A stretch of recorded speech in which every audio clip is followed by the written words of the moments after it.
আসসালামু আলাইকুম। আপনারা সবাই কেমন আছেন? আশা করি আলহামদুলিল্লাহ ভালো আছেন। আমিও ভালো আছি, সুস্থ আছি। সকাল থেকে ভিডিওটা শুরু করলাম। যদি ভালো লাগে লাইক কমেন্ট শেয়ার করে দেবেন আশা করি। এখানে হলো রুটি ভাজতেছিলাম সকালে, এখন বাজে হলো 9টা। সুন্দর করে রুটি ভাজতেছিলাম। আমার ছেলেও উঠে গেছে, আমিও উঠে গেছি। আজকে হলো মহরমের একটা দিন, ভালো একটা দিন, আশুরা দিন বলে আজকে। এখানে হলো আমি রুটিটা ভাইজা সুন্দর করে নাস্তাটা দিয়ে তারপর হলো আমি রুমটা সুন্দর করে গুছাই দিয়ে আসলাম। আকাশটা বৃষ্টি আসে আর এই রোদ্র ওঠে, বৃষ্টি আসে আর রোদ্র ওঠে, এরকম অবস্থায় দেখেন কি সুন্দর অবস্থাটা। আর বাইরে অনেক বাতাস। তারপরে ফ্রিজ থেকে মাংস বার করতেছিলাম। ফ্রিজে কী রান্না করবো চিন্তা করতেছিলাম। আমার হাজব্যান্ড আবার খিচুড়ি খাবে বলে গেছে, তাই একটু মাংসটা নামাই নিলাম, নামাই ভিজাই নিছি মাংসটা। এখানে হলো আমি সব কাটাকুটা করে চাল মাপতে আসছি, কতগুণ চালের খিচুড়ি রান্না করব। এই জন্য 2 কেজি চাল দিছি, 8 পর চাল দিছি, 2 কেজি চাল। তারপরে মসুর ডাল দিব, মসুর ডাল, পরে বড় ডাল, এটা হলো মসুর ডাল আর হলো বুটের ডাল দিছি সাথে। তারপরে হলো খেসার ডাল আমার বাসায় কেউ খায় না। মুগুর ডাল দিব, মসুর ডাল দিব আর বুটের ডাল দিছি সাথে। এখানে ডাল দিলাম হলো আধা কেজির মতন। ডাল দিয়ে সুন্দর করে আমি আবার একটু সবজি দেব, গাজর দেব। ফ্রিজে গাজর ছিল, মিষ্টি কুমড়ো ছিল, একটা আলু দেব, বেশি আলু দেব না। এখানে সুন্দর করে আমি ডাল আর চালে মিক্স করতেছিলাম। আমাদের এই খিচুড়িটা মুন্সিগঞ্জে অনেক খাওয়া হয়, আর ঢাকায়ও খাই আমি। মুন্সিগঞ্জে খাবার ঢাকায়ও আমি রান্না করে খাই। এখানে সুন্দর করে চাল দুবার ধুয়ে নিতেছিলাম, ধুয়ে সুন্দর করে রান্না করব। আমি অন্য অন্য জেলায় এই খিচুড়িটা কম খাইতে দেখি, আমাদের মুন্সিগঞ্জ জেলায় অনেক খায় এই খিচুড়িটা। এখানে হলো আমি সুন্দর করে চালটা ধুয়ে নিতেছিলাম, ধুয়ে হাতে মাখিয়ে বসাবো। আর এক সাইডে হলো গরুর মাংস কাইটা বসাই দিচ্ছিলাম। এখানে হলো আমি পেঁয়াজ কুচি আর রসুন কুচি দিয়ে দিলাম পরিমাণ মতন। এখানে হলো সবজি দিয়ে দিলাম, একটা গাজর দিছি আর একটা আলু দিছি, আর হলো ছিল ফ্রিজে। তারপর আদা রসুন বাটা দিয়ে দিলাম পরিমাণ মতন। কুমড়া ছিল ফ্রিজে, কুমড়াটা দিয়ে আদা রসুন বাটা দিয়ে দিলাম পরিমাণ মতন। তারপরে এক করে সব মশলা আমি এখানে অ্যাড করবো। আর খিচুড়ির ভিতরে লবণ একটু অনেক লবণ লাগে খিচুড়ির ভিতরে। এখানে আমি 4 চামচের মতো লবণ দিছি। তারপরে হলুদের গুঁড়া দিচ্ছি হলো 2 চামচের মতো। গরুর মাংসটা রান্না করবো, গরুর মাংসের ভিতরে তো হলুদ আছে, এই জন্য হলুদটা কমাই দিলাম। 3 চামচের মতন হলুদ দিলাম। তারপরে মরিচের গুঁড়া দিলাম 5 চামচের মতন। তারপরে শুকনো মরিচের গুঁড়া দিব। তারপরে কাঁচামরিচ দিব, এই জন্য 5 চামচের মতন মরিচের গুঁড়া দিলাম। সুন্দর করে এখানে মরিচের গুঁড়া দিয়ে ধনিয়ার গুঁড়া দিলাম। ধনিয়ার গুঁড়া টালা দিলে অনেক ভালো হয়, ধনিয়ার গুঁড়াটা দিলাম। দিয়ে সুন্দর করে আমি এটা সরষের তেল দিয়েছি সাথে। আমি সরষের তেলও দিছি, সয়াবিন তেলও দিছি, 2 পদের তেল দিছি। গ্যারান করে সরষের তেলটা দিলে। এটা সুন্দর করে আমি হাতে মাখায় নিচ্ছিলাম। মাখিয়ে রান্না করব। আর মাখায় রান্না করলে না আমার কাছে লাগে কি টেস্টটা অনেক ভালো লাগে মাখিয়ে রান্না করলে। এখানে আমি সুন্দর করে এটা মাখিয়ে চুলায় বসাই দিলাম।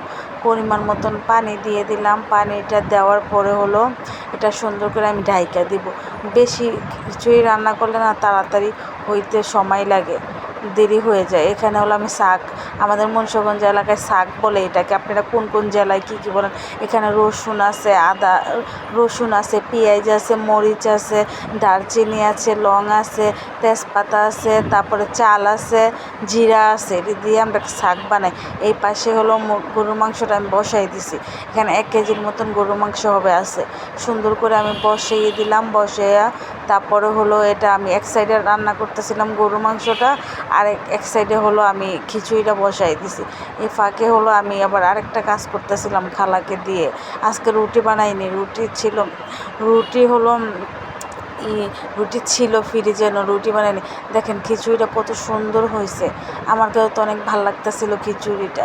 আর মাঝখানে আর কিছুই দিইনি, কাঁচামরিচ দিয়েছিলাম শুধু। আর এখানে মাংসটা ইউজ করে তারপরে হলো মাংসটা দিয়ে তারপরে হলো আমি শাক করে রাখছিলাম না, এই শাকটাও দিয়ে দিব।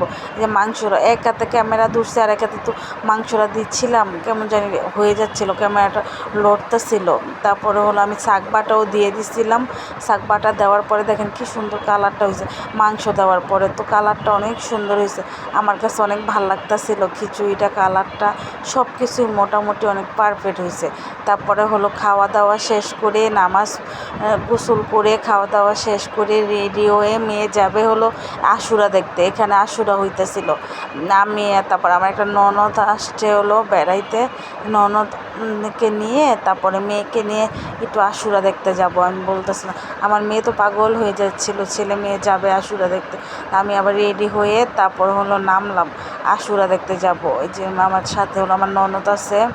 তারপরে আমাদের বাসার সামনে এটা এটা আমি আর আমার মেয়ে আমার ছেলেকে নিয়ে সবাই মিলে যাচ্ছিলাম। এখানে দেখেন এত মানুষ যে কুয়ারির বাইরে অনেক মানুষ, আমার তো একটু থাকতে মন চাচ্ছিল না। আমার ছেলে আর মেয়ের জন্য পাগল হয়ে যাচ্ছে, ছেলে আর মেয়ে আসবে।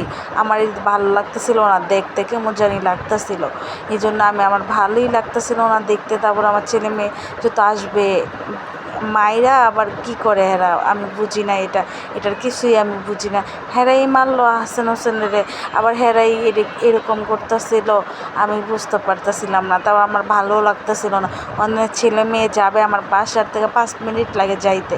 দেখেন এত মানুষ আর মানুষের ভিড়, অনেক মানুষের ভিড় এখানে।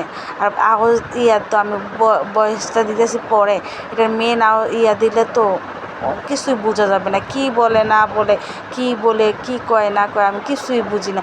দৌড়া যায়, তারপরে পীরের ভিতরে কি মারে না মারে আপনারা বললে বুঝলে বললেন তো কি হয়েছে, এটার ভিতরে কি হয়, আমি পুরো কাহিনিটা এটা বুঝতে পারতেছিলাম না।